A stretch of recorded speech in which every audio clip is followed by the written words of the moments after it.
Hello and welcome everyone. Today, we're diving into the intriguing world of the secrets of the Vedas. This book is your shortcut to uncovering the essential points in no time. Unlocking the Mysteries of the Vedas, Chapter 1, The Problem and Its Solution. Welcome, curious minds, to the thrilling journey of unraveling the ancient secrets hidden within the Vedas. Today, we delve into Chapter 1, The Problem and Its Solution. Get ready to embark on a quest for knowledge like no other. The mystery of the Vedas. Have you ever wondered if there's a secret to the Vedas, or if there ever was one? Many believe that the heart of this ancient treasure has been laid bare for all to see, while others doubt if any real secret ever existed. According to current theories, the Vedas are merely primitive hymns from a time when humanity was still barbaric, filled with rituals, and drenched in myth and astronomical allegories in the making. A clash of interpretations. Throughout history, scholars have attempted to decipher the Vedas' meaning, leading to three significantly different interpretations. The challenge lies in the language itself, which is ancient and riddled with complex words and multiple possible meanings. But how did these obscure compositions give rise to profound religions and philosophies? The unsettling gap. One puzzling gap is the stark contrast between the materialistic worship of external nature powers in the Vedas and the deeper, more psychological concepts associated with the gods in later Indian scriptures. This gap demands an explanation. How did the transition occur? The mysteries of the mystics. Here's where things get fascinating. Could it be that the Vedas are themselves remnants of an ancient mystical tradition? Much like the secret doctrines of European mystics, these ancient texts may contain hidden meanings, cloaked in concrete and material symbols, accessible only to the initiated. Cracking the code. To unveil this hidden knowledge, we must decode Vedic terms, symbols, and the psychological functions of the gods. By doing so, we can bridge the gap between the Vedas and their descendants, shedding light on the origins of Indian thought and revolutionizing our understanding of these ancient scriptures. In conclusion, the Vedas, often seen as relics of a bygone era, may, in fact, hold the key to a profound and coherent system of thought. Our journey to uncover its secrets is just beginning, and it promises to transform our perception of these ancient texts into something truly extraordinary. Stay tuned for more exciting revelations in our exploration of the Vedas. Chapter 2, A Retrospective Vedic Theory, Unlocking the Secrets of the Vedas. In this chapter, we'll take a closer look at the Vedic theory and how it has evolved over time. Ancient origins. The Vedas, those ancient scriptures, take us back to a time far removed from our modern intellectual philosophies.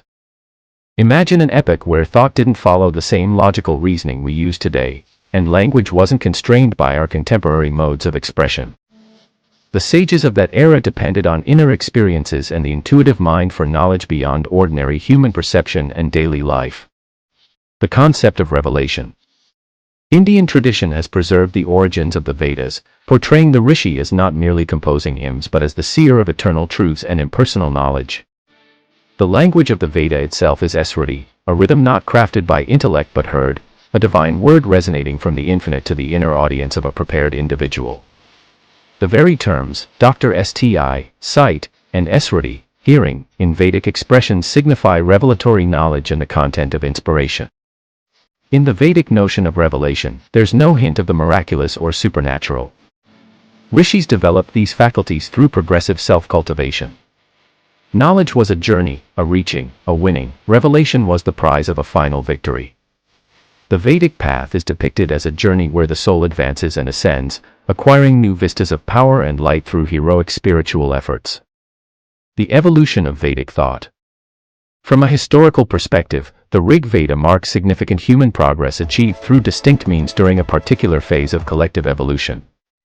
It serves as a book of works, a testament to the inner and outer sacrifice, an ode to the spirit's battle and victory as it explores realms of thought and experience beyond the reach of natural or animal instincts. The Vedic mystic system was rooted in experiences that were challenging for ordinary individuals, relying on faculties that are underdeveloped or dormant in most of us.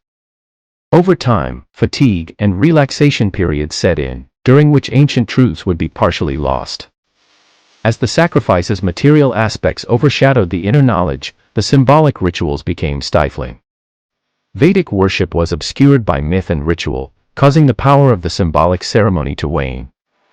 The luminous dawns of the forefathers were slipping away as humanity turned towards a more materialistic and intellectual existence. The shift to Vedanta. The Vedantic movement marked a powerful revival, using the ancient texts as a foundation for new expressions of spiritual thought and experience. This movement had two aspects, one focused on preserving ritual forms, while the other revealed the essence of the Veda. The former is represented by the Brahmanas, while the latter finds expression in the Upanishads. The Brahmanas meticulously preserved the minutiae of Vedic rituals, their symbolic meanings, and obscure allusions. These texts were often composed to explain passages that were no longer understood, and their legends sometimes originated from the actual historical circumstances surrounding the hymn's composition. On the other hand, the rishis of the Upanishads aimed to recover the lost knowledge through meditation and spiritual experiences.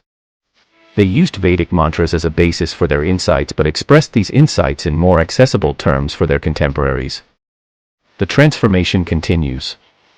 This Vedantic movement revolutionized the Vedic approach, moving from external rituals to deeper spiritual understanding.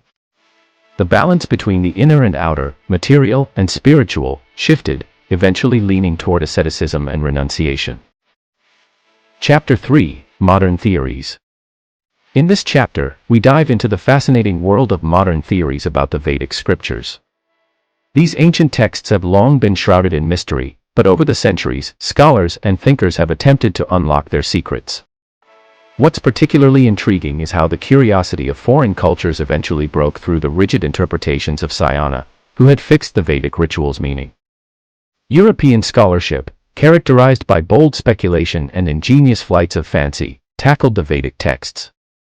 However, it was a scholarship that lacked sympathy for the ancient temperament of the texts and struggled to understand the hidden ideas within them. The result was twofold: a more careful and thorough handling of Vedic interpretation and, paradoxically, an exaggeration of their apparent material sense while obscuring their inner secrets. These modern theories often began with the notion that the Vedas represented the hymnal of a primitive and somewhat barbaric society. They saw the rituals described in the Vedas as crude, and the gods as superhuman personalities, benign or malevolent depending on how they were worshipped. Additionally, these theories attempted to extract historical information from the hymns and uncover details about the ancient society's customs and institutions.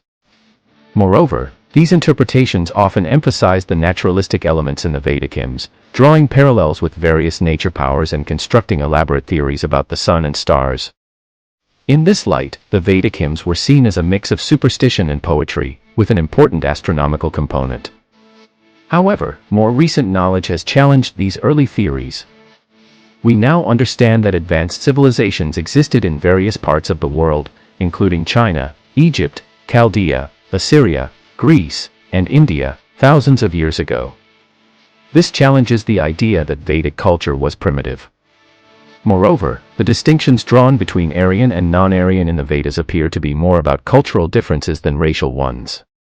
The language and themes of the Vedas point more toward a spiritual and cultural distinction than a racial one. The chapter also discusses the limitations of comparative mythology and philology in understanding the Vedas. Comparative mythology often relies on imaginative conjecture, leading to incoherent interpretations. Philology, while valuable, is still uncertain in many aspects and lacks a strong scientific foundation. In response to these challenges, Indian scholars have made their own contributions to Vedic interpretation. Some have proposed that the Aryans originated from the Arctic regions, while others have suggested geological interpretations of Vedic hymns. Swami Dayananda attempted to re-establish the Veda as a living religious scripture with monotheistic and scientific teachings. The author proposes a dual interpretation of the Vedas. The psychological sense, which is more coherent and internally focused, should be given precedence. This sense serves as a guide for spiritual enlightenment and self-culture. The chapter concludes by acknowledging the contributions of various scholars and the importance of restoring the psychological sense of the Vedas. Thank you for joining us on this incredible voyage of discovery. I can't wait to see you in the next video as we continue our exploration of these timeless teachings. Subscribe now so that you don't miss the next update.